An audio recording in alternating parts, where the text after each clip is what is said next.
안녕하세요, 옴스입니다. 드디어 삼성그룹 공채가 시작이 됐습니다. 딱 일주일 정도 주어졌는데요. 어떻게 자소서 확실하게 잡아낼 수 있는지 타이트하게 같이 좀 알아보도록 하겠습니다. 자, 가장 먼저 취미특기, 존경 인물, 이유 고민하시는 분들이 굉장히 많을 텐데요. 저는 정말 의미 없다고 생각합니다. 그냥 자기 거 빨리 대충 적은 다음에 넘어가는 걸로 끝내고 1, 2, 3, 4번 항목에 집중하는 게 여러분들이 해야 될 일이라고 좀 생각이 들고요. 존경 인물을 좀 작성할 때 있어서는 좀 보편적이면서 공감할 수 있는 인물이 좋습니다. 그래야만 좀 눈에도 띌 수 있을 뿐만 아니라 이 면접관님들이 입장에서 질문을 던질 때도 훨씬 쉽게 이해하실 수가 있겠죠. 정말 개인적으로 아는 형이라든지 뭐 아니면 아는 교수님 이런 식으로 접근을 하게 되면 굉장히 이해시키기가 어렵다라는 점만 좀 생각하시면 좋을 것 같고요. 과거 이제 특기로 안마를 쓴 사람도 있고 뭐 개인기, 사람 웃기기, 엑셀, 수학, PT, 바둑, 붕어 키우기 등등 굉장히 다양한 취미 특기들이 존재합니다. 답이 없기 때문에 그냥 자기 거 대충 쓰고 넘어가시면 되고요.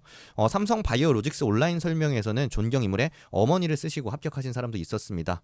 사실상 이 어머니라는 것 자체는 굉장히 좀 차별성도 떨어지고 개인적인 인물이기 때문에 설득력이 떨어짐에도 불구하고 합격했다라는 건 큰 의미가 없다라는 게 핵심이겠죠. 자, 다음으로는 가장 중요한 지원 동기와 입사 후 포부 항목입니다. 많은 분들이 뭐 끊임없는 성장과 발전, 미래가 기대된다 등등의 굉장히 두루뭉술한 표현들을 많이들 쓰실 텐데요. 최대한 구체적인 근거를 덧붙여서 작성하는 게 핵심이라고 좀 볼 수가 있겠습니다. 반도체나 배터리라고 한다면 실제로 기대되는 성장 규모가 어느 정도가 되는지, 전기차 전환 속도는 얼마나 빠르며 어느 시장을 중심으로 기회가 확대되고 있는지, 자, 이런 부분들 하나라도 더 디테일하게 써보는 게 굉장히 중요한 부분이겠고요. 자, 그 안에서 그러니까 내가 관심 있는 게 이제 반도체고 배터리인데 그 안에서도 내가 선택한 삼성 SDI, 삼성전자, 삼성 디스플레이가 왜 굉장히 강력한 기업이라고 생각하는지에 대한 주관도 좀 같이 이어서 밝혀주시면 좋을 것 같습니다. 자, 이 부분에 대한 답변이 제대로 되어야만 나중에 면접에 갔을 때에도 뭐 LG전자가 아닌, 그리고 LG 디스플레이가 아닌 삼성전자와 삼성 디스플레이를 선택한 이유를 좀 납득을 시킬 수가 있기 때문입니다. 자, 어쩔 수 없이 구체적인 사례에 집중할 수밖에 없기는 한데요. 그렇다고 사례 나열로 빠지지는 않으셨으면 좋겠습니다. 자, 내가 관심 있는 이 특정 기업만의 색깔, 특성에 대한 해석을 먼저 제시해 준 다음에 그 다음에 구체적인 근거나 사실들을 좀 나열하는 형태로 작성을 한다면 조금 더 나은 구성을 좀 해볼 수 있을 겁니다. 뭐 삼성전자가 GAA 공법 3나노 진행하고 있고 굉장히 멋지다. 이번에 뭐 DDR5 메모리 출시했다. 뭐 ESG 경영을 실천한다. 라는 기업이 하고 있는 주요 활동들과 제품 서비스에 나열밖에 되지 않기 때문에 어떤 색깔에 대한 관점을 좀 먼저 제시해 준 다음에 관련된 이런 팩트를 붙이는 게 조금 더 효과적인 흐름이라고 좀 말씀을 드리고 싶습니다. 자, 작성하실 때 관련된 경험으로 그 지원 동기를 구성하시는 분들이 굉장히 많을 겁니다. 사실은 이렇게 하면 안 된다 이런 건 아니긴 한데요. 대부분이 좀 실수하는 것 중에 하나가 뭐냐면 보통 경험명만 언급한 다음에 관심이 생겼다라는 식으로 얘기를 하는 경우에 굉장히 많습니다. 예를 들면 반도체 8대 공정 수업을 들으면서 반도체 관심을 키웠다. 소자 수업 들으면서 소자에 대한 관심을 키웠다. 절대 안 된다는 의미입니다. 왜냐하면 유사 전공을 했거나 유사 경험을 가지고 있는 지원자들은 얼마든지 있기 때문에 여러분들이 반도체 땡땡 공정에서 땡땡 부분의 변화가 머시기였기 때문에 심대한 영향이 인상적이었다처럼 어떤 포인트에서 굉장히 즐거움 또는 흥분, 어떤 관심을 갖게 됐는지에 대한 그 상황을 구체적으로 명확하게 드러내서 써주지 못한다면 큰 의미가 없는 그냥 관련 경험에 어필밖에 되지 않을 거라는 점 좀 인식하고 접근해 주시면 좋을 것 같습니다. 자, 이렇게 구성을 하게 된다면 산업에 대한 관심, 내가 생각하는 땡땡전자, 그러니까 삼성 땡땡에 대한 주관, 그리고 그에 대한 사례 구성이 되면서 지원 동기 완벽하게 좀 구성이 됐을 거고요. 자, 그리고 나서 이제 포부를 좀 작성해 준다고 한다면 전체적인 구성은 완성이 될 수 있게 됩니다. 포부를 작성할 때에는 업종의 변화, 그리고 회사의 사업 전략과 방향성에 대한 이해와 함께 직무에 대한 이해를 결합함으로써 접근하는 게 굉장히 중요하다고 좀 말씀을 드릴 수 있는데요. 잘못된 접근 두 가지를 좀 먼저 본다고 한다면 공정기술 직무에서 수시로 일어나는 지표에 민감하게 반응하고 최고 수율을 만드는 데 기여하겠다. X. 영업 마케팅 직무에서 끊임없이 고객의 이야기를 듣고 고객 만족 극대화하겠다. X입니다.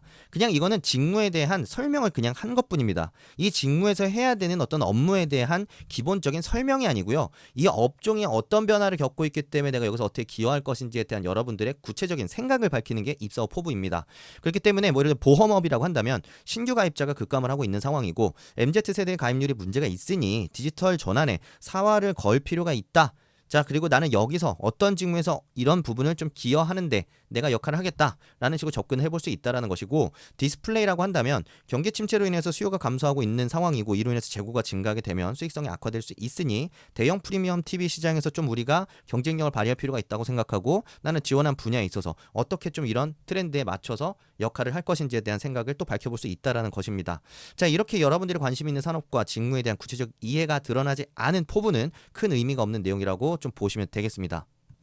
여기서 하나라도 이제 또 관련된 경험을 좀 보여주고 싶어서 좀 안달하시는 분들이 있을 수도 있는데요. 굳이 그러시지 않으셔도 된다고 좀 말씀을 드리고 싶습니다.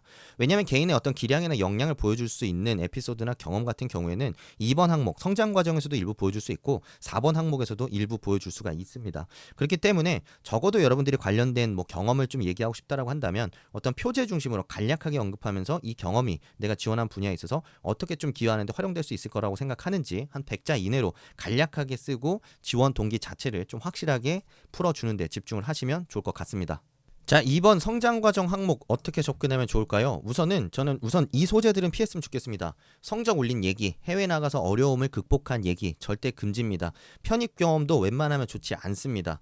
자, 너무 뻔하고요. 결국 열심히 해가지고 원하는 결과를 달성했다라는 정도밖에 되지 않는데 거의 다 쓰는 방식들도 동일합니다. 열심히 밤낮으로 공부해서 점수를 올렸고 원하는 성취감을 이뤘다라는 이런 전형적인 패턴 굉장히 좋지 않다고 생각을 하고요. 식상하고 차별성도 없기 때문에 불량 낭비에 가깝습니다. 이런 내용 좀 지양하셨으면 좋겠습니다. 서두에서는 영향을 준 사건을 중심으로 주제의 방향성을 도출하는 게 핵심입니다. 자기 자랑을 하는 게 아니고요. 본인이 어떤 깨달음을 얻었던 순간을 중심으로 본인의 어떤 삶의 철학과 가치관을 도출하는 게 서두라고 좀 생각을 하시면 되겠습니다. 스티브 잡스의 사례를 활용했던 것처럼 그런 유명 인사의 어떤 태도 그리고 그들의 어떤 과거를 중심으로 여러분들이 영향받은 것들을 써볼 수도 있습니다. 실제로 작품 속 가상인물도 가능하다라고 얘기를 지금 항목에서는 하고 있는 상황이고요. 분량 자체는 서두에서는 400자 이내로 끊고 뒷부분에서 여러분들이 변화된 모습을 확실하게 좀 보여주는데 집중을 하는 흐름이 좋다고 생각을 합니다.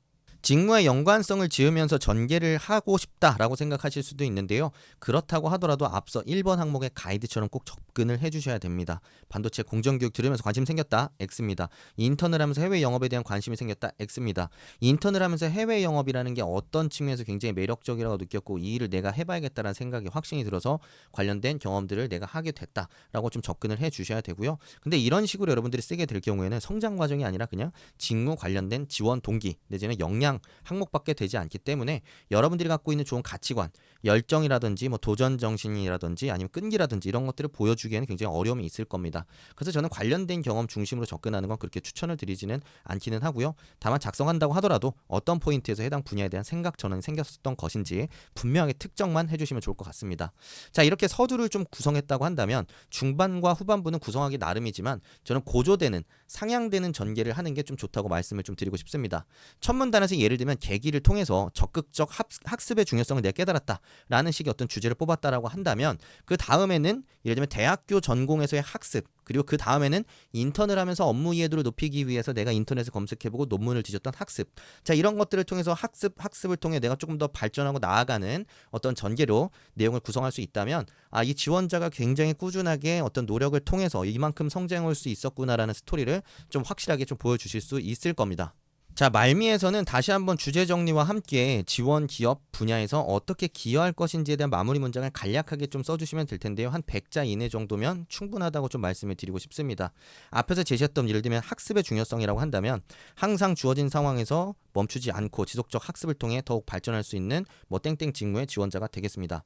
라는 식으로 뭐 충분히 제시해준다면 간단하게 넘어갈 수 있을 거고요. 성장 과정 잘 작성된 사례 하나 좀 잠깐 볼 텐데요. 자, 이 지원자 같은 경우에는 어릴 적에 이제 화학을 공부하면서 본인이 굉장히 어떤 인상 깊었던 순간에 대해서 이야기를 하고 있습니다. 화학 공부가 실제로 인류의 삶에 어떤 영향을 미치는지에 대해서 그 구체적인 포인트를 밝혀주고 있고요. 그렇기 때문에 이 친구가 실제로 어렸을 때 화학 공부를 하면서 관심을 갖게 됐구나라고 충분히 납득할 수 있게 됩니다. 자, 그리고 나서 뒷부분은 제가 자르긴 했는데요. 보시면 아시겠지만 이렇게 이제 화학 공학도로서 어떤 꿈을 키우고 나서 이제 대학교에서는 어떤 방향성을 갖고 이런 화공학도가 되어야겠다고 생각했는지 단계적으로 이 지원자께서 발전해 나간 과정들이 뒤이어서 서술이 됩니다.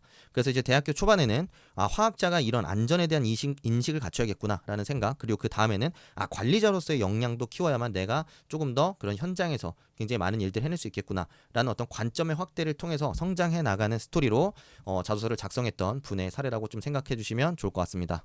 옴스잡스 채널에서는 별도의 멤버십을 운영하고 있습니다. 멤버십을 통해서는 다양한 기사의 제공부터 라이브 피드백까지 진행을 하고 있는데요. 필요하신 분들은 꼭 가입하셔서 도움을 받으시면 좋을 것 같습니다. 자, 세 번째, 최신 사회 이슈 작성하는 방법 알려드리도록 하겠습니다. 자, 먼저 여러분들이 서두에서는 관심 이슈를 선정하시고 현황을 디테일하고 간결하게 좀 짚어주는 게 핵심이라고 좀 보시면 되겠습니다. 최대 200자 이내로 여기서 끊어주셔야만 뒷부분에서 여러분들이 견해를 좀 길게 끌고 갈 수 있다고 좀 말씀을 드리고 싶고요. 뭐 200자가 조금 넘는 거는 큰 문제는 없습니다. 예를 들면 인구 문제를 여러분들이 지적했다라고 한다면 인구 순감소가 얼마나 빠르게 진행되고 있는지, 이렇게 진행이 됐을 경우에 2050년에는 얼만큼 심각한 문제가 되고 있는지, 현재는 이런 인구 문제로 인해서 어떤 사회적 문제를 야기하고 있는지에 대한 부분들, 약간의 현황들 간략하게 팩트 중심으로 초반에 전개를 해주시면 좋을 거고요. 자, 그 다음에는 관심을 가져야 되는 이유와 현안에 대한 설명이 좀 덧붙여져야 됩니다. 앞의 사례를 다시 말씀드린다면 인구 순감소가 이런 식으로 빠르게 진행이 되고 있는데 이게 계속해서 진행이 될 경우에는 우리나라 GDP의 어떤 하락, 그리고 역피라미드 구조로 인해서 복지 부담이 갈수록 높아지고 세대 갈등이 심화될 것이다 라는 식의 어떤 문제를 짚어주면서, 그렇기 때문에 이게 다양한 각계각층에서 어떤 문제를 야기하고 있는지에 대한 정리 좀 간단하게 그 다음에 해주시면 되겠습니다. 자, 그 다음에는 이제 문제 상황과 현안에 대한 이 정리가 다 끝났기 때문에 견해를 밝힐 시간입니다. 우리는 이를 어떤 식으로 바라보고 대처해야 되는가에 대한 부분을 좀 접근을 해주실 때 조금 더 구조적으로 접근을 해주시는 게 좋겠습니다. 예를 들면 몇 가지 측면에서 접근을 해볼 수 있다라든지, 뭐 개인 관점, 기업 관점, 정부 관점에서 접근이 필요하다든지, 현재 관점, 미래 관점에서 우리가 접근이 필요하다든지, 조금 더 이런 구성 자체를 어떻게 단계적으로 좀 가져갈 수 있느냐에 따라서 이 친구가 굉장히 논리적으로 본인의 견해를 펼치고 있구나라는 부분을 좀 인식시킬 수 있을 거고요.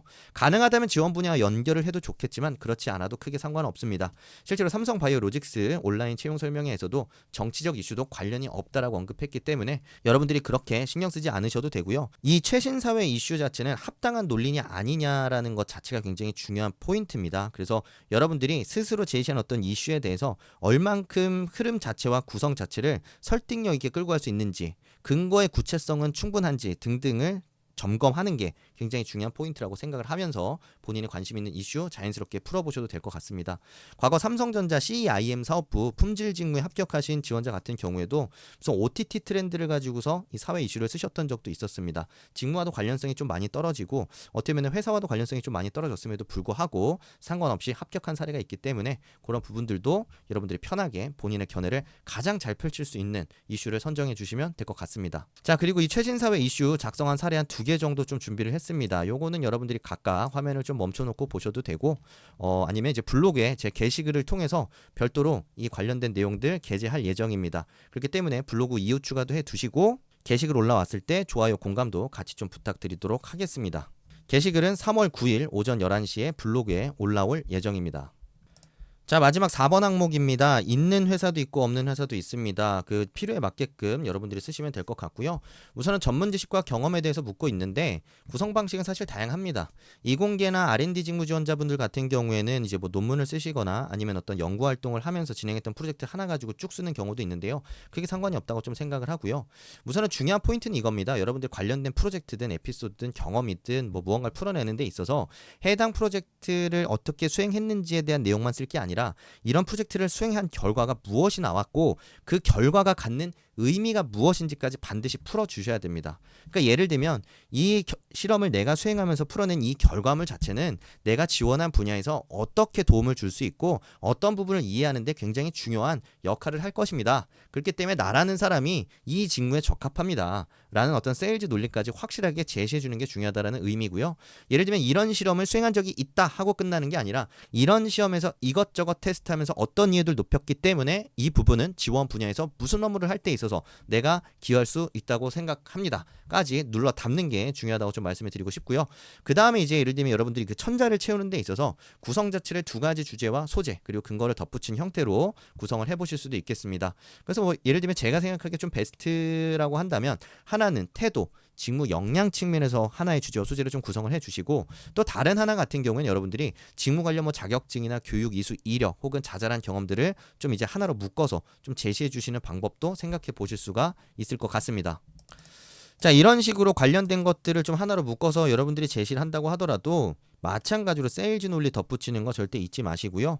자, 이렇게 여러분들이 본문 내용을 좀 먼저 확실하게 좀 작성을 한 다음에 그 세일즈 논리와 그 경험에 대한 요약을 소제목이나 두 갈식으로 마지막에 제시를 해주시면 좋을 것 같습니다. 오늘 영상을 만들면서 제가 보여드렸던 사례들 바로 이 게시글에 있습니다. 이 게시글 관련된 링크는 영상 댓글로 달아드릴 예정입니다.